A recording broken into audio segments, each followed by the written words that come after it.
Oh, hey, didn't see you there. This isn't a good time to be letting your guard down.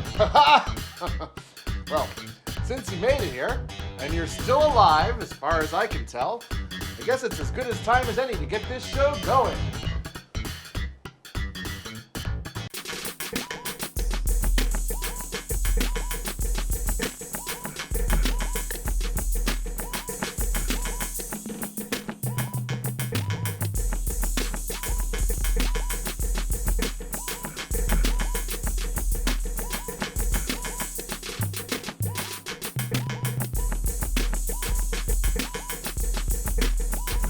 Borscht, or borscht, or borch, or barsh. This soup, typically made with beets, has origins in Ukraine, Poland, and the area formerly known as Yugoslavia. I personally am mostly Tatar, and there is no recipe online for specifically Tatar Borscht, but my family definitely eats borscht, so we will call this Tatar Borscht because I made it. And though it bears similarities to Ukrainian and Polish varieties, it's definitely not either of those. At any rate, I'm not going to do the voice like many online borscht videos, because I do still have a shred of self-respect. If we go to Wikipedia, we see that borscht derives from a soup originally made by the Slavs from a common hogweed, Heracleum spondylum, also known as cow parsnip, which lent the dish its Slavic name. Now, they don't sell hogweed at Whole Foods, so we're already struck out on that one.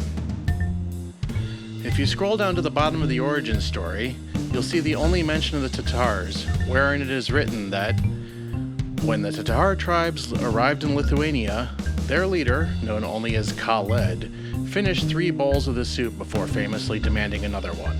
Another one. Sorry, bad DJ joke number 1. Anyways, there are no real rules for this borscht. Start with what I've used and feel free to experiment. Let me know how it goes for you in the comments below. For this recipe, you're going to want to prepare 2 large beets, 3 large carrots, 1 sweet onion, I used Vidalias. I also added 4 cloves of fresh garlic chopped, and 1 medium red cabbage. And from then, here I veer from the Ukrainian and Polish recipes. For meats, you would typically go for smoked ham hocks, known as Golonka at the Polish market, and other meats including chicken, duck, veal, oxtail, bacon, sausages, pretty much whatever you have. Smoked meats impart a much heartier flavor.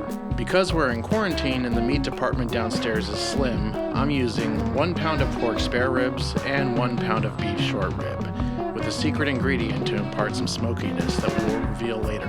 Top it off with at least 2 quarts of chicken broth. You can sub beef or vegetable stock here as you like.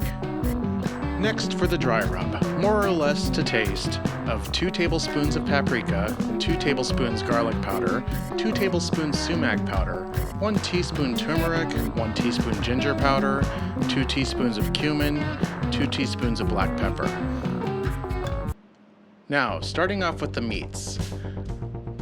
I take the pork ribs and cleave each one into 3 equal pieces. You can see here how this exposes the bone marrow and encourages it to bleed quickly into our broth base. Cleave it with deliberate motions to avoid splintering or bone fragments. Any fingers you take off in the process can just go into the soup. Next, the short rib. It's already in 3-inch pieces, and I don't have a bandsaw, so I'm just going to score the fat and the meat sides down to the bone several times. This allows more surface area for our dry rub to penetrate the meat. Now let's go over to the stove. In a large cast iron skillet, I put about ½ cup of olive oil and start the fire. While that's heating up, I'm prepping the dry rub. Here's some paprika, some garlic powder, some sumac powder, a little bit of turmeric, a little bit of ginger, a few dashes of cumin, and some fresh ground black pepper.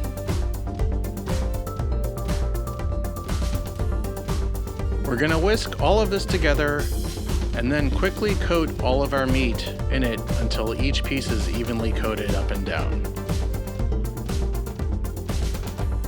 Now we gently place all the meat in the skillet, fat side down to start, and toss the remaining dry rub on top. You're going to let that cook for 2 to 3 minutes and then flip the sides. Starting with the fat side down melts off some of it into your oil, and then cooks it into the meatier side, sealing more flavor and the moisture into the meat.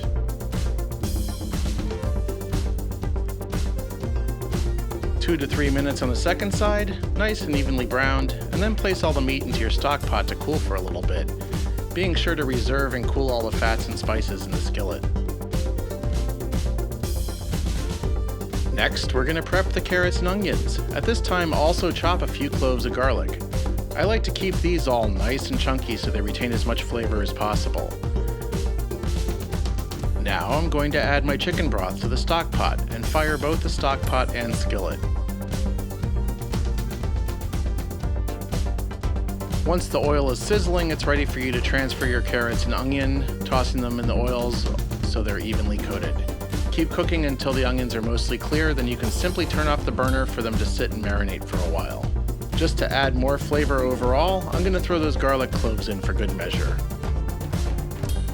Next, check the meats here. The fat should be separating nicely into the broth. Give it a little stir to kick that flavor around.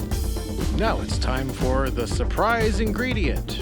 Surprise! Surprise! Surprise! Ingredients! Look in the back of your refrigerator for a bottle of Schlenkerla Rauch beer, the classic German smoke beer that some hipster probably brought to your house for a party and no one drank it. This will add some of the smokiness we were missing in the meats, as well as provide a nice flash reduction to release any clinging fats from the skillet. Just toss it in there. Now we're going to do the beets. How can you tell if your beets are good? Spin them, of course. See, this one's bad. Sorry, bad DJ joke number 2. If you're fortunate enough to grow your own beets or shop at a farmer's market, just wash them well and trim the ends before shredding. Otherwise, I tend to peel any root vegetables I buy at the grocery store.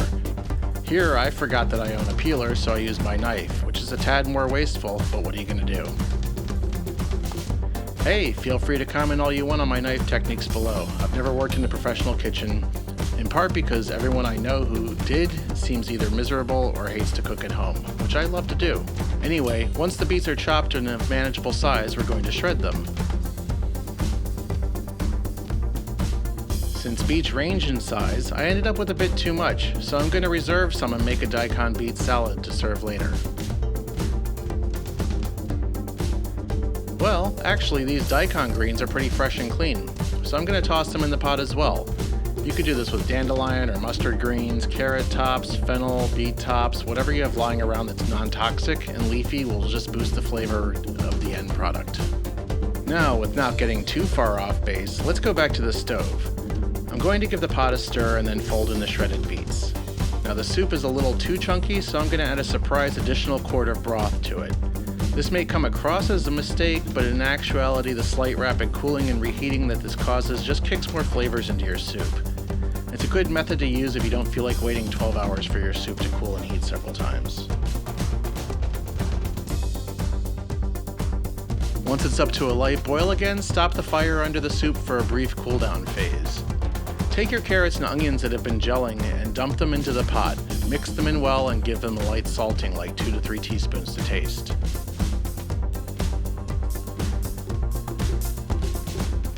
While that's cooling a bit, we're going to move on to the cabbage. I got an exquisite red cabbage from my Whole Foods delivery today. Usually at our store downstairs, they look like they fell off the truck into a compost pile before being thrown into the stack from across the store. But this one came in like it was right out of the garden, unmarred and with a layer of surrounding leaves still intact. It's a shame this was a cooking show and not a puppet show because it could have had a starring role.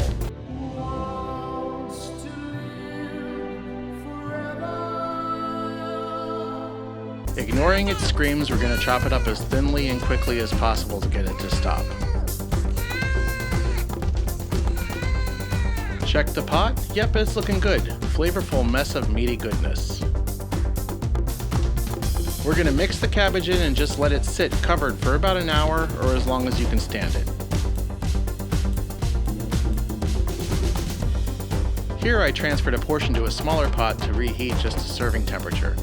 If you heat the entire pot every time for serving, you're gonna just burn off a lot of the flavor and end up having to doctor it a bunch each time you wanna eat it. Here I'm serving to each person's preference. Some like more broth, some like more chunks. If you happen to be in a relationship with someone who prefers the opposite as you, well, consider yourself very lucky. I would always prefer fresh dill, but can't use enough of it to justify the huge quantities they expect you to buy. So instead, here's a pro tip that I learned from my Polish mother-in-law. Wash it all when you buy it, pat it dry and clean the larger stems off, and then freeze it in large containers. I thought this was pure original genius, and then I went to a grocery store in Poland and they have ice cream freezers full of fresh herbs by the pound. I guess one way to get past long winters and scarcity. I'd say I'm surprised I didn't learn that in my 10 years in the Midwest, but then again, there they consider cheese a fruit. Anyway, during quarantine it's good practice for all your fresh herbs, especially when you don't know if the store will have any next time. Lastly, many people like sour cream in their borscht. I'm one of those people, but in consideration of how much weight I've gained during quarantine and my body's general dislike for lactose, I'm using the much healthier labne or kefir cheese, available every month or two in your cheese section.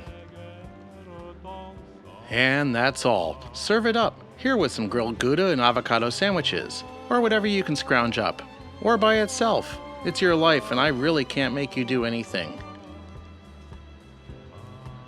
If you like this video, please subscribe, and if I get enough subscriptions to feel validated, I may make more cooking videos. Or not. Who knows? See you next time.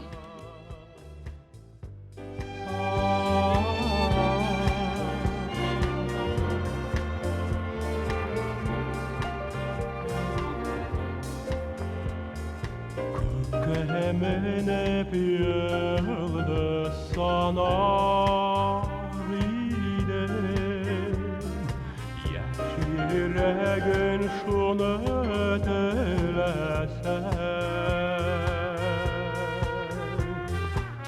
Üzüm yıldız bulup yanar yanar